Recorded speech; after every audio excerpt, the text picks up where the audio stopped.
औज़ुबिल्लाहिमिनश्शैतानिर्रजीम बिस्मिल्लाहिर्रहमानिर्रहीम। I am Habib Niazi, Senior Section Head Metric and O Levels, American Lifestyle School DNK।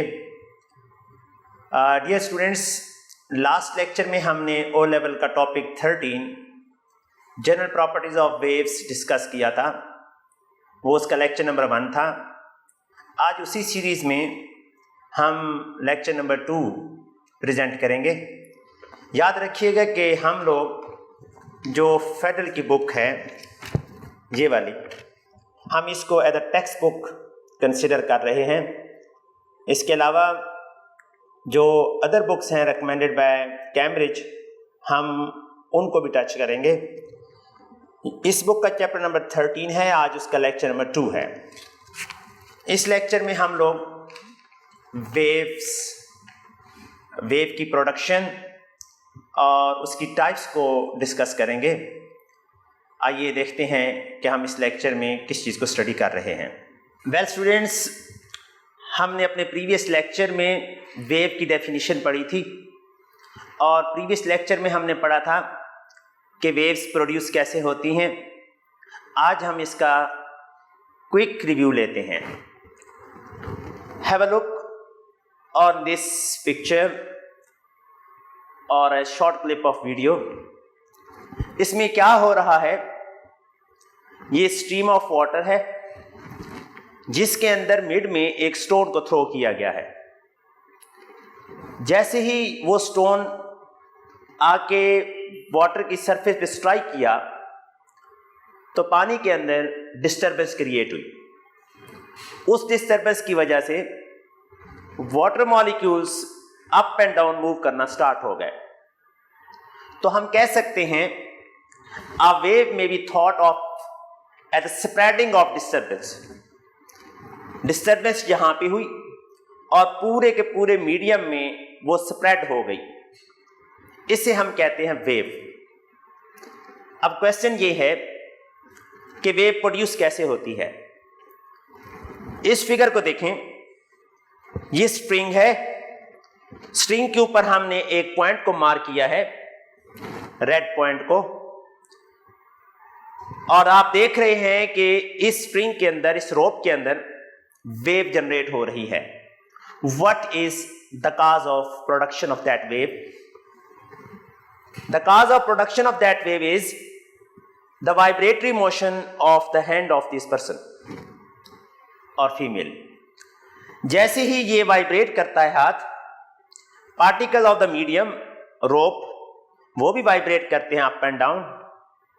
एक disturbance generate होता है और वो डिस्टर्बेंस स्प्रेड हो जाता है through out the medium.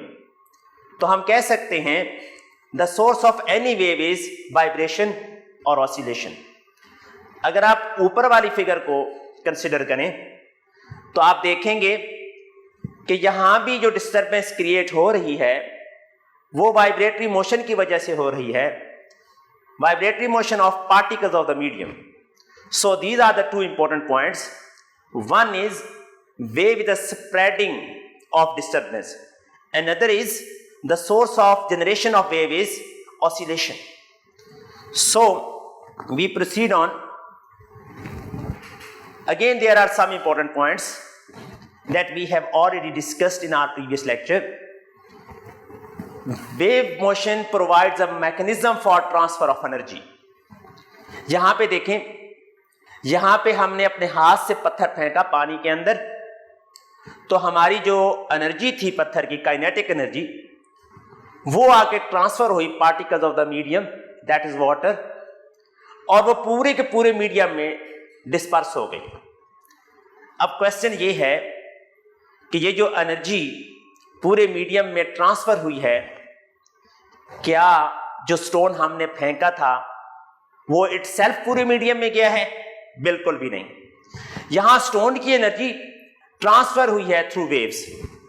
So waves के जरिए एनर्जी ट्रांसफर होती है from one place to another place without transference of matter. Matter transfer नहीं होता। यहां पे देखिए, now have a look on this clip. इस क्लिप में क्या हो रहा है? Oscillatory motion of the hand produce कर रही है वेव्स इन रोप। अब हम एनर्जी देखते हैं। इसकी मस्कुलर एनर्जी ट्रांसफर हुई काइनेटिक एनर्जी में, और वो काइनेटिक एनर्जी आगे ट्रांसफर हुई from A point to B point. तो हम कह सकते हैं कि जो वेव मोशन है वो मैकेनिज्म प्रोवाइड करती है for transference of energy from one place to another without physical transference of material. Physical transfer material नहीं हो रहा। ये देख लें, पार्टिकल सिर्फ अप एंड डाउन मूव कर रहा है। पार्टिकल मूव नहीं कर रहा from one place to another place, लेकिन एनर्जी मूव कर रही है। So waves are carrier of energy. Waves transfer energy from one point to another point without transference of matter और मटेरियल। यहां देखें जी, ये इस बात को प्रूव करती है कि वेव मोशन में particles up and down move करते हैं। सिंपल केसेस के अंदर floating objects up and down move करते हैं, लेकिन अगर हम ओशन की वेव्स की बात करें तो वो बड़े कॉम्प्लेक्स किस्म के मैकेनिज्म होते हैं। वो हमारा आज का टॉपिक ऑफ डिस्कशन नहीं है। टाइप्स ऑफ वेव्स, हमने वेव के बारे में पढ़ा, वेव की डेफिनेशन डिस्कस कर ली, वेव कैसे एनर्जी ट्रांसफर करती है उसको डिस्कस कर लिया। अब हम डिस्कस करते हैं types of waves. There are basically two types of waves, one are mechanical waves, another are electromagnetic waves. Mechanical waves जैसा कि नाम से जाहिर है, ऐसी वेव्स जिनकी प्रोपगेशन के लिए, जिनकी ट्रांसफरेंस के लिए, जिनको चलने के लिए किसी मटेरियल की जरूरत होती है या मीडियम की जरूरत होती है, उन्हें कहते हैं mechanical waves. Mechanical waves, waves which require any medium for their propagation are called mechanical waves. Just take example of sound waves. अगर मटेरियल ना हो, अगर मीडियम ना हो, फॉर एग्जांपल अगर एयर को रिमूव कर दें, हम स्पेस में चले जाएं, तो क्या हमें साउंड सुनाई देगी?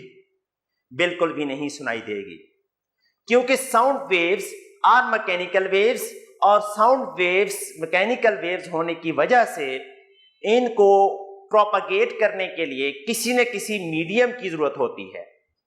तो ऐसी तमाम वेव्स जिनको प्रोपगेट करने के लिए कोई मीडियम रिक्वायर हो, वो सॉलिड भी हो सकता है, लिक्विड भी हो सकता है, गैस भी हो सकता है, उन वेव्स को हम कहते हैं mechanical waves. Water waves mechanical waves हैं क्योंकि वो वाटर मीडियम रिक्वायर करती हैं अपनी प्रोपगेशन के लिए। Wave produce in spring and rope are also examples of mechanical waves. Next is electromagnetic waves. Electromagnetic wave without medium propagate कर सकती हैं। The waves which do not require any medium. Mechanical waves और electromagnetic waves में propagation में सिर्फ medium का difference होता है।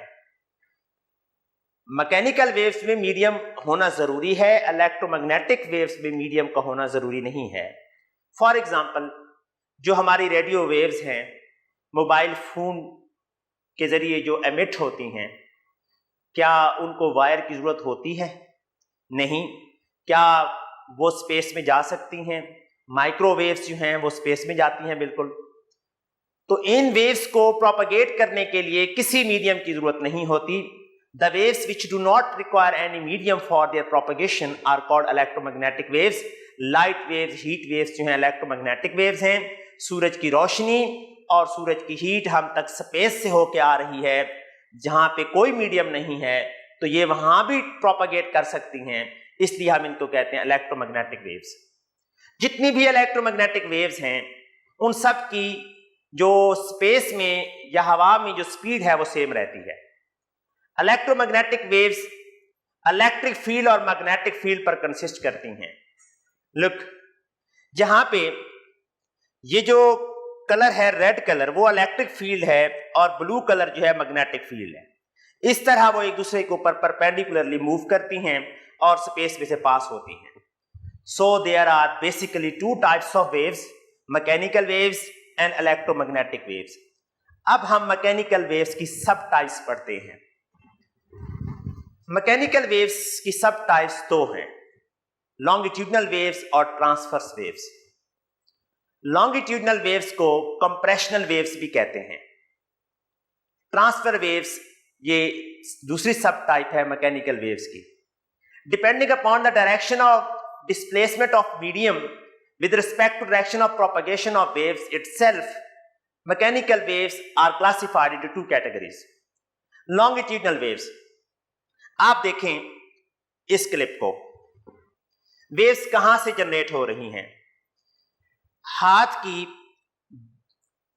फोर्थ और बैक एंड फोर्थ मोशन से इस स्प्रिंग के अंदर वेव्स जनरेट हो रही हैं। ये स्प्रिंग बड़ा सॉफ्ट किस्म का स्प्रिंग है।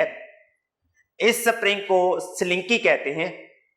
स्लिंकी में ये वेव्स प्रोड्यूस हो रही हैं, लॉन्गिट्यूडनल वेव्स, जिनको कंप्रेशनल वेव्स भी कहते हैं। ये कैसे प्रोड्यूस होंगी हम इसको भी डिस्कस करेंगे। In longitudinal waves the particle of the medium move back and forth. ये पार्टिकल्स ये आगे और पीछे मूव करेंगे, जबकि वेव्स ऐसे मूव करती है। लुक, हाथ की मोशन है जो कि बैक एंड फोर्थ है, आगे पीछे, to and fro. Look, wave यहां से आती है, this is direction of propagation of wave. जबकि पार्टिकल्स कैसे मूव करते हैं? पार्टिकल्स, ये देखिएगा हाथ की मोशन से, पार्टिकल्स आगे आए और फिर पीछे गए, बैक एंड फोर्थ मोशन है। तो ऐसी वेव्स, क्योंकि है तो मैकेनिकल वेव्स ही, मैकेनिकल वेव्स के लिए किसी मीडियम की जरूरत होती है। यहां मीडियम जो है वो स्लिंकी है और इसमें मोशन, जो वेव की प्रोपगेशन की डायरेक्शन है वो आगे की तरफ है, जबकि पार्टिकल्स जो हैं वो देखिएगा आगे भी मूव करते हैं और वो पीछे भी मूव करते हैं। In longitudinal waves, the particles of the medium move back and forth, clear, along the direction of propagation of wave. Direction of propagation of wave ये है, particles जो हैं वो इस direction के back and forth move करते हैं। इसको हम कह सकते हैं कि particles की motion जो है वो parallel है। Parallel, ये देख लें, parallel है या anti parallel भी हो सकती है। तो बैक एंड फोर्थ जो है वो प्रॉपर वर्ड है जो इसको एक्सप्लेन करता है। स्लिंकी में ये वेव्स कैसे जनरेट हो रही हैं आप क्लिप के अंदर देख रहे हैं। स्लिंकी में अगर आपसे कहा जाए कि how longitudinal waves are produce in slinky, तो इसको हम कह सकते हैं, take a slinky. Slinky spring is a soft spring that have less value of spring constant. Attach one end of slinky spring with a fixed spot and hold another end in your hand. Place this system on a horizontal table. Now move your hand back and forth along the horizontal surface. Then there will be production of waves that will start moving. The direction of propagation of wave will be from hand towards the fixed point. So these are longitudinal waves. Now the next longitudinal wave से related ही है। यहाँ longitudinal waves में आप देखें कि ये production देखिएगा आप कि स्प्रिंग अभी नॉर्मल कंडीशन में है, स्लिंकी स्प्रिंग, अभी ये इकट्ठे हो गए हैं लूप्स। यहाँ लूप्स इकट्ठे होते हैं, उन्हें कंप्रेशन कहते हैं। यहाँ लूप जो है वो ज्यादा डिस्टेंस पे चले जाते हैं, उन्हें रेयरफैक्शन कहते हैं। Compression, rarefaction, compression, rarefaction, compression. Longitudinal waves move in the form of compressions and rarefactions. Compression होता है यहां particles close होते हैं और rarefaction होता है यहां particles एक दूसरे से distance पे होते हैं। Look, particles एक दूसरे को थोड़ा थोड़ा पुश करते हैं और इस तरह वेव जनरेट होती है। Sound waves are compressional waves. ये कंप्रेशनल वेव्स हैं, कंप्रेशन और रेयरफैक्शन होती हैं। जब ये प्रोंग इस तरफ मूव करता है तो प्रेशर इंक्रीज होता है और यहां पे पार्टिकल्स क्लोज हो जाते हैं, एयर लेयर्स जो है वो क्लोज हो जाती हैं, कंप्रेशर प्रोड्यूस होता है। जैसे ही कंप्रेशन आगे जाता है पीछे वाली लेयर जो है वो रिलैक्स हो जाती हैं, डिस्टेंस बढ़ जाता है, रेयरफैक्शन प्रोड्यूस होता है। यहां पे हमने स्प्रिंग को अटैच किया, ये वर्टिकली अटैच स्प्रिंग है, इसके साथ मैश अटैच्ड है। जब हम इसको रिलीज करते हैं तो ये ऐसे ऐसे वाइब्रेट करता है, इसके अंदर मैकेनिकल वेव्स प्रोड्यूस होती हैं। ये मैकेनिकल वेव्स जो हैं अब देखिएगा कंप्रेशन की फॉर्म में चलती हैं और उसके बाद रेयरफैक्शन की फॉर्म में चलती हैं। इसलिए जो लॉन्गिट्यूडनल वेव्स होती हैं उनको हम कंप्रेशनल वेव्स भी कहते हैं। Sound waves are the example of compressional waves. Compressional waves और लॉन्गिट्यूडनल वेव्स की डिफरेंट कैरेक्टरिस्टिक्स हम पढ़ते हैं।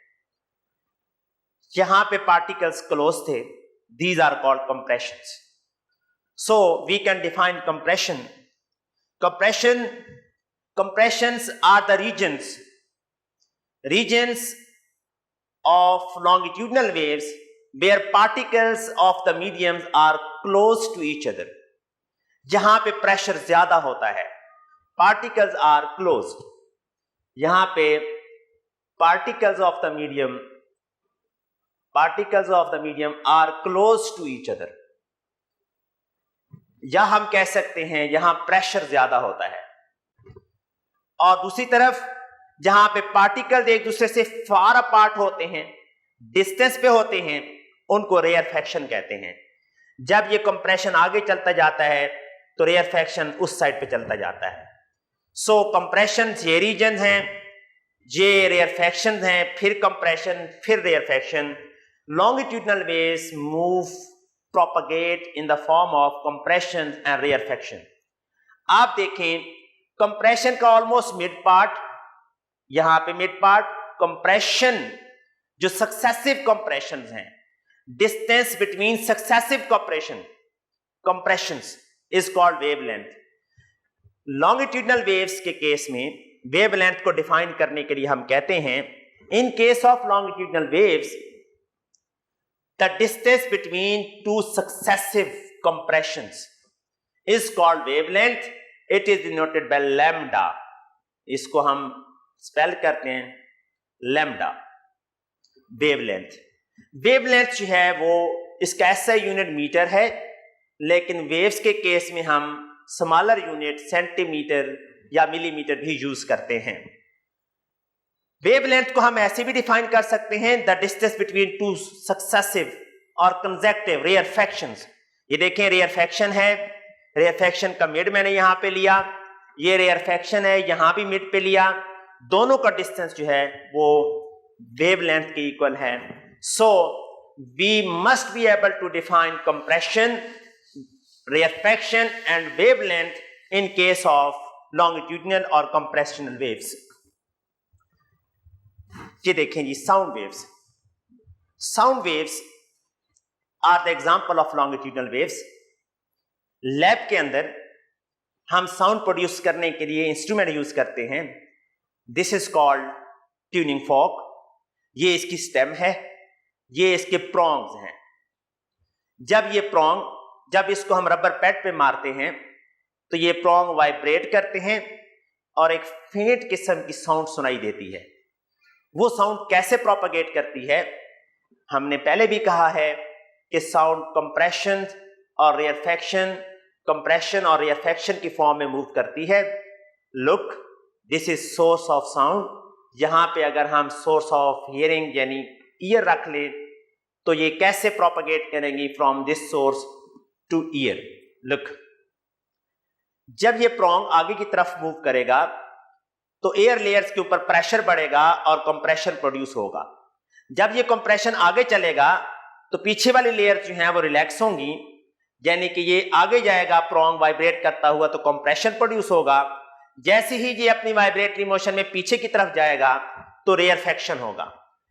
ये लेट्स सपोज कि इसकी मीन पोजीशन है O, मीन पोजीशन के ये इधर भी मूव कर सकता है वाइब्रेट और उधर भी करेगा B। जब ये O to A आएगा तो एयर लेयर्स के ऊपर प्रेशर इंक्रीज होगा, कंप्रेशन प्रोड्यूस होगा। जब ये मूव बैक करेगा A to O या A to B तो रेयरफेक्शन प्रोड्यूस होगा। यहां एक बात इंपॉर्टेंट है, वेव यहां से यहां चल रही है। This is direction of propagation of wave. Compression आगे की तरफ होते हैं और रेयरफेक्शन पीछे की तरफ। ये इंपॉर्टेंट है कि अगर कंप्रेशन के लेयर को देखा जाए तो जब वेव प्रोपगेट करती है तो कंप्रेशन की लेयर की डायरेक्शन और वेव की प्रोपगेशन की डायरेक्शन सेम होती है। इन केस ऑफ रेयरफेक्शन ये काम ऑपोजिट होता है। इस पॉइंट को हमने याद रखना है क्योंकि ये पॉइंट हमारे पास किसी न किसी जो है वो मेथड में पूछा जा सकता है। वेल स्टूडेंट्स, जैसा कि हम पढ़ चुके हैं कि sound waves are compressional waves.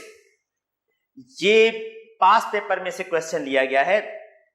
इसमें पॉइंट है A, B, C, D, जहां पे इसमें कोई जो है ये कंप्रेशन को शो कर रहा है, ये रेयरफेक्शन को, ये कंप्रेशन को, यानी कि सारे के सारे पॉइंट्स जो हैं वो कंप्रेशन को शो कर रहे हैं। आपसे क्वेश्चन ये है कि जब इसमें से एक वेव पास होगी तो A, B, C और D की मोशन कैसे होगी?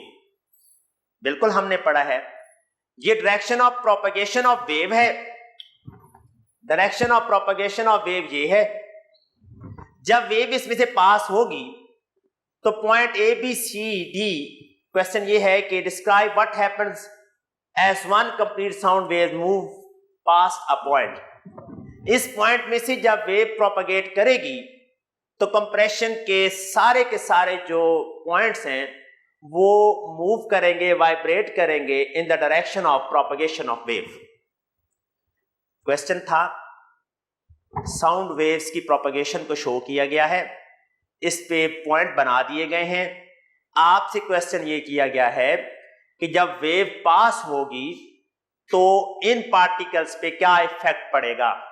ये भी मूव करेंगे in the direction of propagation of wave. जैसा कि हमने कहा कि जो लॉन्गिट्यूडल वेव्स होते हैं, पार्टिकल्स उसमें बैक एंड फोर्थ मूव करते हैं। नेक्स्ट है क्वेश्चन इसी से रिलेटेड, डिफाइन फ्रीक्वेंसी। फ्रीक्वेंसी को हम डिफाइन करेंगे जब हम इसकी टर्म्स पढ़ेंगे। फ्रीक्वेंसी होती है number of waves passing through a point in unit time. Number of waves, frequency की definition, passing through a point in unit time. Time नहीं लिखना, यूनिट टाइम या 1 second, in unit time. Frequency की definition है, frequency को small f से denote करते हैं और ये रेसिप्रोकल होती है टाइम पीरियड का। Number of vibrations per second is called frequency. इसका यूनिट, ये एक स्केलर क्वांटिटी है, इसका यूनिट है हर्ट्ज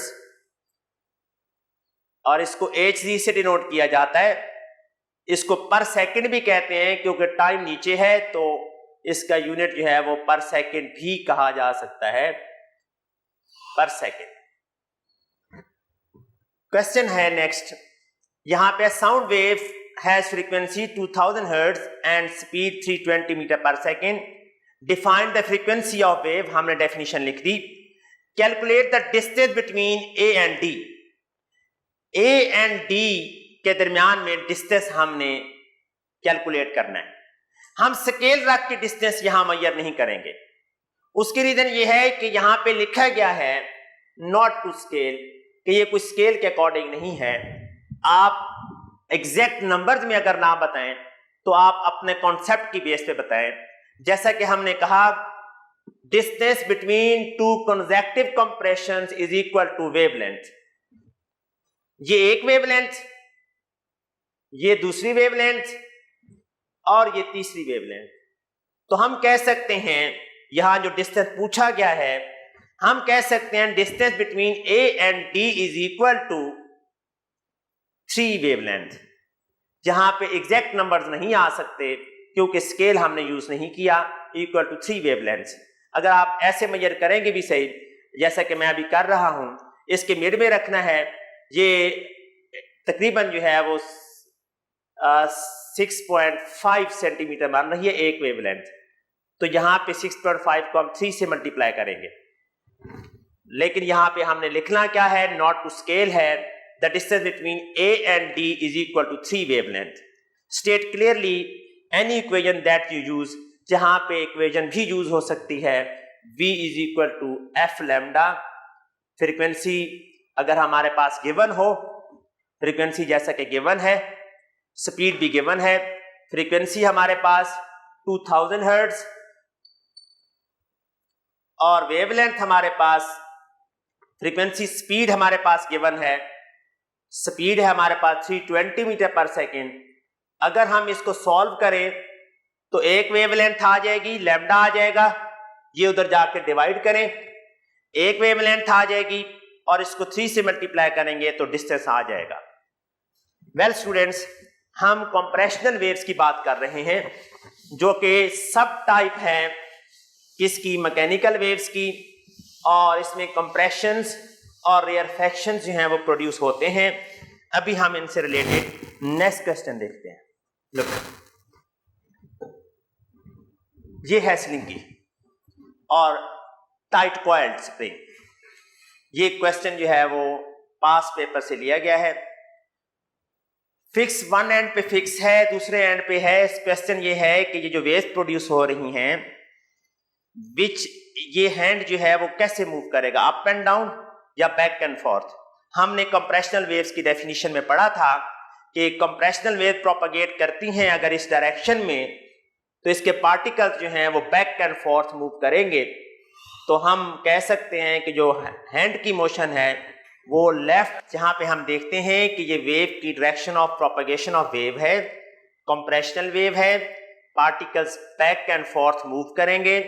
तो जो हमारा हैंड है पहले राइट की तरफ आएगा क्योंकि कंप्रेशन प्रोड्यूस हो रहा है, फिर लेफ्ट की तरफ जाएगा।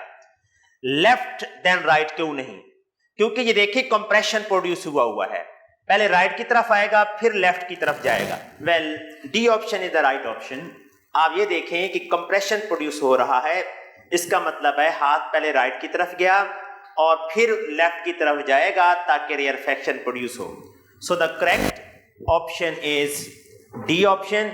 यहां पे एग्जामिनर कमेंट भी आप पढ़ सकते हैं कि चूंकि कंप्रेशन प्रोड्यूस होना था इसलिए जो हैंड है वो पहले टूवर्ड्स राइट जाएगा। Have a look on next question.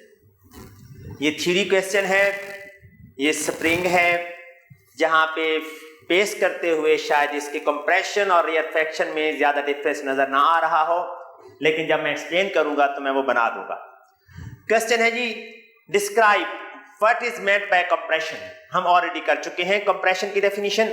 Next question is, यहां पे particle of the medium close हैं, ये कंप्रेशंस हैं और ये रेयरफैक्शन है।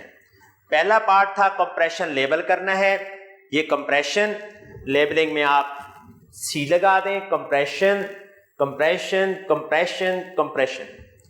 कंप्रेशन की डेफिनेशन क्लियर हम पहले पढ़ चुके हैं। थर्ड पार्ट में कहा गया है कि साउंड वेव्स, लेट्स सपोज ये साउंड वेव्स हैं, साउंड वेव्स में रेयरफैक्शन और कंप्रेशन प्रोड्यूस होते हैं। तो अगर यहां साउंड वेव्स होती, लेट्स सपोज साउंड वेव्स, तो वहां कंप्रेशन और रेयरफैक्शन होती हैं। स्लिंकी में भी कंप्रेशन और रेयरफैक्शन हैं। तो क्वेश्चन ये है कि ये सिमिलरिटी है, इसके अलावा कोई और सिमिलरिटी भी बताएं। तो दूसरी सिमिलरिटी ये है कि चाहे साउंड वेव्स हों या लॉन्गिट्यूडनल वेव्स इन स्लिंकी हों, इन दोनों में जो पार्टिकल्स हैं, particles of the medium will move back and forth. ये इनकी सिमिलरिटी है साउंड वेव्स में भी और वेव्स इन स्प्रिंग में भी। नेक्स्ट क्वेश्चन है बी पार्ट। बी पार्ट में कहा गया है कि ये पूरे का पूरा जो है स्केल के जरिए मेजरमेंट ली गई है, स्केल के जरिए मेजरमेंट है। तो आपसे कहा गया है कि वेवलेंथ मेजर करें। तो वेवलेंथ आपने कहां से लेनी होती है? कंप्रेशन, कंसेक्टिव कंप्रेशन का डिस्टेंस होता है वो ऑलमोस्ट मिड से लेते हैं। ये वेवलेंथ है जिसको लैम्डा से डिनोट करते हैं और इसका यूनिट जो है वो हम सेंटीमीटर में ले रहे हैं। वैसे एसआई यूनिट तो मीटर होता है, ये हम स्केल से मेजर कर सकते हैं। लाइन लगानी है मिड में और स्केल से मेजर करना है। ये राउंड अबाउट बन रही है हमारे पास 9.5 सेंटीमीटर। 9.5 सेंटीमीटर वेवलेंथ आ गई, 9.5 सेंटीमीटर। अब हमारे पास स्पीड भी गिवन है अगले पार्ट में। अगले पार्ट में कहा गया है कि 75 सेंटीमीटर पर सेकंड स्पीड है, तो आप फ्रीक्वेंसी फाइंड करें। हमें वेव इक्वेशन का पता है, v is equal to f lambda. यहां पे हमने f फाइंड करना है v ओवर लैम्डा। v की वैल्यू ये है, लैम्डा की वैल्यू ये है, और यहां पे फ्रीक्वेंसी का आंसर आ जाएगा। आपने कैलकुलेटर यूज करके निकालना है और साथ एसआई यूनिट लिखना है। फ्रीक्वेंसी का एसआई यूनिट पर सेकंड या हर्ट्ज है। जब भी आप फाइनल आंसर निकालेंगे तो आपने यूनिट लाजमी लिखना है, अदरवाइज आपके मार्क्स डिडक्ट हो सकते हैं। जब भी आपने वेवलेंथ मेजर करनी है, कन्वेक्टिव कंप्रेशंस और उनके मिड से स्टार्ट करना है। हमारी नेक्स्ट जो हमारे पास टॉपिक ऑफ डिस्कशन है वो मैकेनिकल वेव्स की सेकंड कैटेगरी है, जिनको ट्रांसवर्स वेव्स कहते हैं। Waves in spring transfer wave होती हैं और रोप। अब देखें कि हमने कहा स्लिंकी में लॉन्गिट्यूडनल वेव्स होती हैं। यस, स्लिंकी में लॉन्गिट्यूडनल वेव्स ही प्रोड्यूस की जा सकती हैं और ट्रांसवर्स वेव्स ही प्रोड्यूस की जा सकती हैं। ट्रांसवर्स वेव्स होती क्या हैं? ऐसी वेव्स जिनमें particle of the medium up and down perpendicular move करते हैं। आप देखें कि ये स्लिंकी है। स्लिंकी की एक साइड को हमने फिक्स सपोर्ट से बांध दिया, इसको हॉरिजॉन्टल टेबल के ऊपर रखा। दूसरी साइड से हमने हाथ पकड़ के हाथ को अप एंड डाउन मूव कराया। तो उसी स्लिंकी में जिसमें हम हाथ बैक एंड फोर्थ मूव करेंगे तो लॉन्गिट्यूडनल वेव्स प्रोड्यूस होंगी। अगर अप एंड डाउन मूव करेंगे तो ट्रांसवर्स वेव्स प्रोड्यूस होंगी। ये ट्रांसवर्स वेव्स हैं। In case of transverse waves the vibratory motion of particles, ये vibratory motion of particles is perpendicular. जैसा है वेव हाथ से जा रही है आगे की तरफ, ये है direction of propagation of wave, जबकि पार्टिकल्स जो हैं वो अप एंड डाउन मूव कर रहे हैं। तो ट्रांसवर्स वेव्स की डेफिनेशन क्या होगी? ऐसी मैकेनिकल वेव्स जिनमें particle of the medium perpendicularly move करें, किसके? Along the direction of propagation of waves. Wave produce on water surface, पानी में भी अप एंड डाउन मूव करते हैं पार्टिकल्स, जबकि वेव्स ऐसे जा रही होती हैं। Waves produce in rope, light waves and radio waves.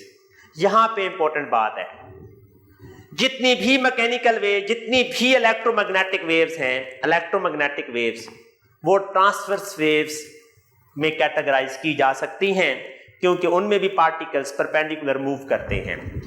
हमने पहले वेव्स की जनरल डिस्कशन की, फिर वेव्स की कैटेगरीज बताई, फिर मैकेनिकल वेव्स की टाइप्स बताई। Have a look on this slide. ये देखें, पार्टिकल परपेंडिकुलर मूव कर रहा है, जबकि direction of propagation of wave ये है। वेव यहां से यहां जा रही है, particle up and down move कर रहा है। ऐसी वेव जिसमें पार्टिकल्स की मोशन परपेंडिकुलर हो along the direction of propagation of wave, वो होती हैं ट्रांसवर्स। तो ये ट्रांसवर्स वेव्स हो गई। ये आप बताएं क्या हैं? ये इलेक्ट्रोमैग्नेटिक वेव्स आ रही हैं।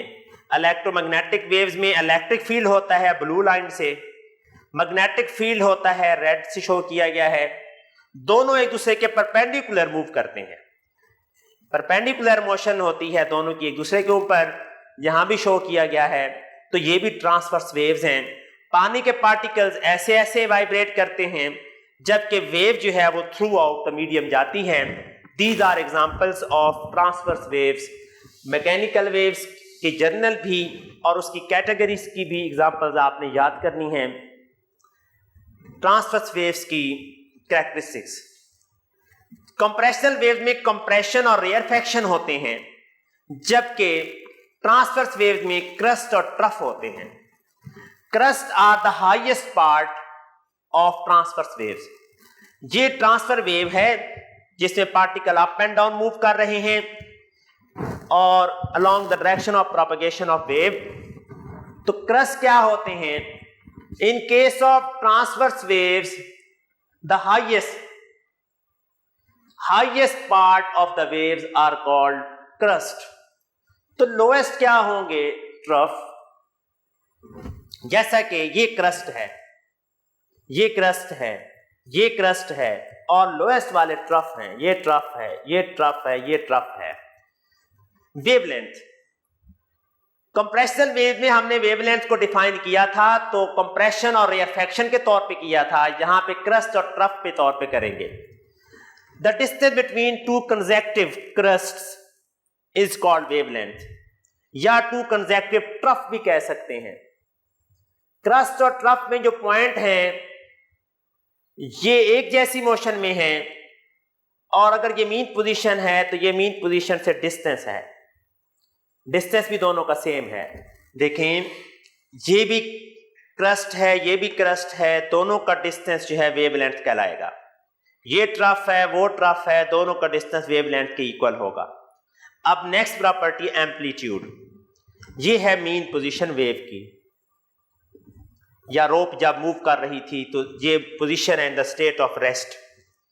इसके पार्टिकल्स मैक्सिमम यहां तक गए, या हम कह सकते हैं कि नीचे यहां तक गए। तो ये जो डिस्प्लेसमेंट और डिस्टेंस है, the distance, maximum distance of particles on the wave from mean position is called amplitude. ये इस वेव की एम्पलीट्यूड है, ये इस वेव की एम्पलीट्यूड है, मैक्सिमम डिस्टेंस। ऊपर और नीचे कोई भी किसी भी तरफ लिया जा सकता है। यहां पे हमने प्रॉपर्टीज इसकी पढ़ी, क्रस्ट, ट्रफ, वेवलेंथ और एम्पलीट्यूड। एम्पलीट्यूड का यूनिट जो है एसआई यूनिट, ये चूंकि डिस्टेंस है यहां से यहां तक, यहां से यहां तक, इसका यूनिट भी मीटर ही होता है, लेकिन हम सेंटीमीटर में भी प्रीफिक्सेस यूज करते हैं। और वेवलेंथ का यूनिट हमने पहले डिस्कस कर चुके हैं, मीटर है, हम इसको सेंटीमीटर में भी मेजर करते हैं। अब हम इनसे रिलेटेड कुछ क्वेश्चन देखते हैं। Look, the diagram shows cross section of water wave है, विच डिस्टेंस इज एम्पलीट्यूड। एम्पलीट्यूड कौन सा है? ये वाला एम्पलीट्यूड है मीन पोजीशन से, ये वेवलेंथ है, ये एम्पलीट्यूड नहीं है, ये डबल हो चुका है। एम्पलीट्यूड मैक्सिमम डिस्टेंस होता है मीन पोजीशन से, तो सी ऑप्शन करेक्ट ऑप्शन है। यहां पे देखें जी, the diagram show the variation of displacement of wave with distance from the surface. Question है what is amplitude of the wave. Amplitude होता है मैक्सिमम डिस्टेंस। इधर ले लें, ये ले लें, या ये ले लें, तो ये बन रहा है जी 2। तो आंसर हमारा ए ऑप्शन ठीक है, ए ऑप्शन जी। डायग्राम में एक वेव शो की गई है। लेट्स सपोज कि ये मीन पोजीशन है, वेव जो है वो यहां से शुरू हुई है और फिर यहां तक पहुंची है, पूरी वेव यहां तक होती है। तो पूरी वेव का जो डिस्टेंस होता है वो वेव लेंथ होता है। यहां पे पूछा गया है कि वेव लेंथ कहां कहां तक है, Q से T तक। नेक्स्ट क्वेश्चन देखते हैं जी,